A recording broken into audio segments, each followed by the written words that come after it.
Hello, আমার নাম প্রীতম। আমি স্ট্রেস ইউনিভার্সিটি সিসি ডিপার্টমেন্টে পড়তেছি। তো সি প্রোগ্রামিং এর একটা কোয়েশ্চেন সলভ করতে গিয়ে আমি ভেজালে পড়ে গেছি যে কেন প্রবলেমগুলো শো করতেছে। তার জন্য ভাবলাম যে আপনাদের সাথে শেয়ার করি যাতে আপনাদের সাথে সেম প্রবলেমটা না হয়। তো চলুন শুরু করা যাক। আমি এখানে কোড ব্লকটা ইউজ করতেছি। শুধুমাত্র ইউনিভার্সিটি বলছে দেখে না, এখানে আপনি ভিএস কোডও ইউজ করতে পারেন। কিন্তু ভিএস কোডে কিছু সেটিংস করে নিতে হয়। কিন্তু কোড ব্লকে কোনো সেটিংস করতে হয় না। জাস্ট ডিরেক্ট হচ্ছে ফাইলে ক্লিক করবেন, দেন নিউতে, দেন হচ্ছে এমটি ফাইল। তারপর এইটাকে জাস্ট সেভ করে নেবেন। আমার কার্সর কই? এই তো। তো এখানে হচ্ছে save S file as click করবেন, দেন হচ্ছে untitled.c দিলাম। হুম, যেকোনো একটা নাম দিয়ে দেন ডট সি দিলেন, কারণ ডট সি তো একটা এক্সটেনশন, সি প্রোগ্রামিংয়ের এক্সটেনশন। আচ্ছা, তো আমি এইটাকে একটু বড় করলাম যাতে আপনাদের জন্য দেখতে সুবিধা হয়। প্রশ্নটা আমি একটু লিখে দিই, কমেন্ট আউট করে দিই, যাতে সোর্স কোডের সাথে আপনারা এই প্রশ্নটার সাথে পেয়ে যান। অথবা আমি ভিডিও যেখানে পাবলিশ করব ওটার সাথে সাথে হচ্ছে ডিসক্রিপশন বক্সে আমি প্রশ্নটাও দিয়ে দিব। সুতরাং চিন্তা করার কিছু নেই প্রশ্ন নিয়ে। তো প্রশ্নটা আমি একটু লিখে দিই। সেটা হচ্ছে write a program to take an integer, a floating point number, number, and a character as input from the user. Then হচ্ছে বলছে from the user and print them. Uh, from the user and print them. প্রশ্নটা ঢেকে গেছে। এখানে মনে হয় rap টেক্সটটা নাই। হ্যাঁ, কোড ব্লকে মেবি র্যাপ টেক্সট অপশনটা নাই, কিন্তু ভিএস কোডে আছে। এখানে থাকলেও থাকতে পারে, জানি না। যদি থাকে, আমি যদি খুঁজে পাই তাহলে পরবর্তীতে আমি র্যাপ টেক্সট ইউজ করব। তাহলে বুঝতে সুবিধা হয়, এরা ভেঙে যায় তো বুঝতে সুবিধা হয়, আর এভাবে বারবার করা লাগে না। আচ্ছা, তো প্রবলেম মানে কোডিং করাটা শুরু করে দিই, এটা সলিউশন করাটা। তো ধরেন এটা সলভ করা শুরু করে দিই। হ্যাশ ইনক্লুড জেনারেলি যেটা ইউজ করতে হয়, বয়লার প্লেট বলে এটাকে, ঠিক আছে? এটাকে বলা হয় বয়লার প্লেট। ইন্টু মেইন দেন হচ্ছে একটা কার্লি ব্র্যাকেট দিব। আমি আগে রিটার্ন জিরোটা লিখে ফেললাম, তাহলে আর নিচে গিয়ে রিটার্ন জিরো লিখতে হবে না।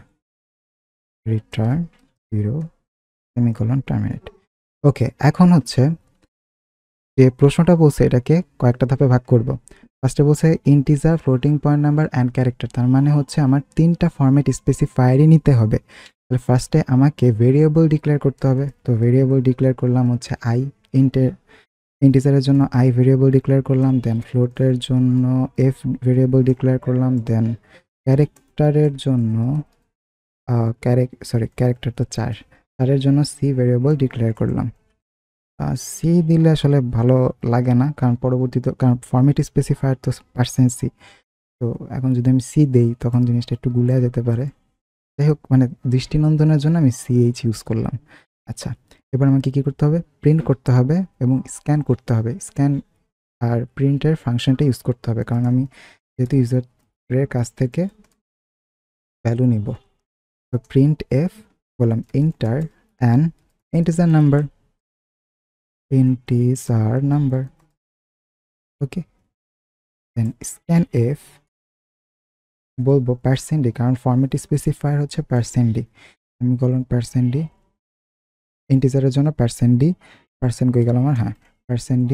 এবার কমা হচ্ছে আই, কারণ আই হচ্ছে ভেরিয়েবল, অর্থাৎ ওখানে স্টোর করবে ভ্যালুটা, ওকে। তারপর আবার প্রিন্ট এফ। আচ্ছা, আমি আবার প্রিন্ট এফ না করি, আমি হচ্ছে এটারে কপি পেস্ট করি। সেমিকোলন দিতে ভুলে গেছি। আমি এটারে কপি পেস্ট, এখানেও সেমিকোলন দিতে ভুলে গেছি। তো কপি পেস্ট করে যে আমি বারবার লিখতে বোরিং লাগে, ওকে। হুম, এখানে আমি ইন্টিজার নাম্বার, তো এখানে আমি দিব হচ্ছে ইন্টার আ ফ্লোট নাম্বার। দেন এখানে দিব ইন্টার আ ক্যারেক্টার নাম্বার শুনতে ভালো লাগে না, নাম্বারটা হচ্ছে ক্যারেক্টার নাম্বার কেমন জানি শুনতে লাগে, ক্যারেক্টার আবার কেমন নাম্বার। তারপর হচ্ছে এখানে দিলাম %f, ফ্লোটের জন্য %f ফরম্যাট স্পেসিফায়ার এবং ভেরিয়েবল হচ্ছে f ডিক্লেয়ার করছিলাম, এটার জন্য c, ক্যারেক্টারের জন্য c এবং এটার ফরম্যাট ডিক্লেয়ার করছিলাম কি ch। আচ্ছা, এবার হচ্ছে শেষ ইউজারের কাছ থেকে ইনপুট নেওয়া। এখন কি যেটা ইনপুট নিচ্ছে সেটাকে আউটপুট দিতে হবে, এটার জন্য আমরা ইউজ করব printf, মানে প্রিন্ট করব। printf হচ্ছে করব হচ্ছে কি your entered integer number is এটা ঠিক আছে। integer number is শুধু এইটুকু দিলে হবে না, দিতে হবে %d কই গেল, %d একটা \n দিলে ভালো হবে, \n কমা হচ্ছে i, ঠিক আছে, তাই সেমিকোলন। ওকে, এখন এটারই কপি করে পেস্ট করে দিই, বাকিগুলো এভাবে করে নিব, পেস্ট। ওকে, তো এটার ইন্টিজার নাম্বার এখানে বলবো ফ্লোট নাম্বার ইজ, আর এখানে বলবো কি ক্যারেক্টার নাম্বার কিন্তু ডট লাগের জন্য ক্যারেক্টার ইজ হইলো। তো এখানে দিব সি, এখানে দিব হচ্ছে ch, আর এখানে দিব হচ্ছে %f, এখানে দিব f। এখানে নিউ লাইনের কোনো দরকার নেই। আচ্ছা, তো এই \n দেওয়ার কারণটা কি? \n দেওয়ার মানে বোঝায় অর্থাৎ নিউ লাইনে প্রিন্ট করা। এখন \n না দিলে কি হইতো, এক লাইনে প্রিন্ট হইতো, দেখতে বাজে লাগতো, ভালো লাগতো না। এখন আপনারা তো বলতে পারেন যে এইখানে তো আমি \n দিলাম না, তাহলে কি জিনিসটা কেমন হবে না? printf তো একসাথে সবগুলো দেখাবে। এখানেই তো সমস্যা, এখানেই মূলত সমস্যা যে কেন আমি এখানে \n দিই নাই। আমি এখনই দেখিয়ে দিচ্ছি, বিল্ড অ্যান্ড রান করলেই অনেকটা ধরতে পারবেন। হ্যাঁ, আসছে, তার মানে প্রোগ্রাম সফল। এখানে 5 দিলাম, এখানে হচ্ছে ইউর এন্টার্ড, কোনো কিছু সমস্যা হয়েছে হয়তো, %f, okay, your enter float number, character number, সমস্যা করছি আমি, অ্যান্ড দিই নাই। দেখছেন কত বড় ভুল করে ফেলছি। অ্যান্ড বলতে কিন্তু এখানে ইনপুট যে নিবে এটা বুঝায় যে এখানে কিছু দিব, মানুষের কাছ থেকে নিবে, এটাই বুঝায় আর কি অ্যান্ড দিয়ে, এরকমই বুঝায়। যাই হোক, হ্যাঁ এবার দেখি 4, হ্যাঁ এবার কাজ হয়েছে। 5.5 কি হলো এটা? এখানে দ্য এন্টায়ার ক্যারেক্টার ইজ ফাঁকা, আমাকে তো ইনপুট করতেও দিল না, মানে কিছুই বুঝলাম না যে হইলোটা কি, তাই না? ডিরেক্টলি এন্টার হইলো কেমনে? আমি তো এন্টারে ক্লিক করি নাই, তাহলে এন্টারটা হইলো কেমনে? এখন এই সমস্যাটা আমি কতক্ষণ ধরে চিন্তা করছি যে কাহিনীটা কি হয়েছে। আচ্ছা, পরে হচ্ছে সমাধানটা বের করছি এরকম যে এটা অ্যাকচুয়ালি হয় বাফারের জন্য, বাফারে n চলে যায়। আমি একটু আরেকবার দেখাই, জিনিসটা দেখালে বুঝতে পারবেন। যেমন এখানে আমি \n না দেওয়ার পরেও কিন্তু নিউ লাইনে চলে যেতেছে। আবার দেখে যেমন 4 দিলাম, \n কিন্তু আমি ইউজ করি নাই, কিন্তু ইন্টারে ক্লিক করলে কিন্তু নিউ লাইনে চলে যেতেছে। তার মানে অবশ্যই বাফার মানে হচ্ছে তোমার যে র্যাম আছে না, মেইন মেমোরি মানে র্যাম বুঝাইতেছি। তো র্যামের মধ্যে একটা জায়গাকে নির্দিষ্ট করতেছে, ওই বাফারে ওই জায়গাটাতে ওই \n চলে যেতেছে, বুঝতে পারছি? \n চলে যেতেছে অটোমেটিক্যালি, যেটা হচ্ছে ইন্টিজার এবং ফ্লোট রিড করতে পারে, কিন্তু ক্যারেক্টার রিড করতে পারে না। প্রবলেম হচ্ছে এই জায়গায় যে ক্যারেক্টারটা রিড করতে পারে না, যার কারণে ও হচ্ছে ভাবে কি যে ওর কাছে \n আছে এবং পরবর্তীতে এন্টার ক্লিক হয়েছে, মানে ও স্কিপ সিকোয়েন্স করতে পারে না, অর্থাৎ ও এই \n কি স্কিপ করতে পারতেছে না।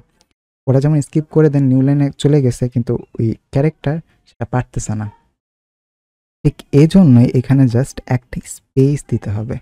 একটা স্পেস দিলে কি হয়, ও জিনিসটাকে স্কিপ করে দেয়, \n স্কিপ করে দেয়। এখন যদি আমি বিল্ড অ্যান্ড রান দিই তাহলে দেখবেন কাজ হবে। 5.5 দেন হচ্ছে ক্যারেক্টার দিলাম, হচ্ছে ক্যারেক্টার নাম্বার এখন চাইতেছে, এখন দিলাম হচ্ছে l বা যেটা ইচ্ছা সেটা দিতে পারেন। ইন্টিজার নাম্বার ইজ 5, 5.5 এতগুলো 0। এখন একটা টিপস বলে দিই, এতগুলো জিরো আমার তো দরকার নাই, আমার দরকার হচ্ছে ধরেন যে 2 ঘর বা 3 ঘর অথবা 1 ঘর দরকার, 5.5ই দরকার। সেজন্য কি করবেন, এই যে প্রিন্টে যে পার্সেন্ট এফ দিলেন না, এখানে পার্সেন্ট পার্সেন্ট পয়েন্ট 1 এফ দিবেন, পার্সেন্ট পয়েন্ট 1 এফ দিবেন। আমি দেখাই স্টার 4.5 দেন এল, দেখেন আর জিরো নাই, বুঝলেন না? তো এটাই হচ্ছে টিপস। তো এখানে 0.1 দিলে তাহলে হচ্ছে ওই জিরোগুলো স্কিপড হয়ে যায়। তো এই তো মোটামুটি এই হচ্ছে কাজ। এটাই মানে সমস্যা হয়েছিল যে মানে প্রিন্ট করতেছিলাম, বাট প্রিন্টের মানে ইন্টার করতেছিলাম, ডিরেক্টলি ইন্টার হয়ে দেন হচ্ছে প্রিন্ট করে ফেলতো। তো প্রশ্নটা হচ্ছে এখানে সলভ আউট হয়ে গেল। তো এরকম যদি আরও প্রবলেমগুলো আপনারা দেখতে চান, যে সমস্যা আমাদের যেসব সমস্যা আছে স্ট্রেস ইউনিভার্সিটি স্টুডেন্টসরা যেগুলো ফেস করতেছে, সেটা এই গ্রুপে পোস্ট করা হবে। তো আপনাদের পোস্ট করলে কিন্তু আপনারা হচ্ছে সেই প্রবলেমগুলোকে এক্সপ্লোর করতে পারবেন। তখন আপনাদেরও হয়তো এরকম প্রবলেম থাকতে পারে, সেম প্রবলেম, তখন কিন্তু আপনাদেরও প্রবলেমটা সলভ হয়ে যাবে, এবং কীভাবে সলভ করতে হবে সেটাও কিন্তু আপনারা বুঝতে পারবেন। এছাড়াও আপনাদের যে কোনো পিসি রিলেটেড, ডিভাইস রিলেটেড, অথবা মানে যে কোনো প্রোগ্রামিং রিলেটেড প্রবলেম থাকলে সেটা হচ্ছে এখানে দিতে পারেন। আমরা আমাদের মানে এক্সপেরিয়েন্স, আমাদের অভিজ্ঞতা এবং মানে দৃষ্টিকোণ থেকে সেটাকে সলভ করার চেষ্টা করব।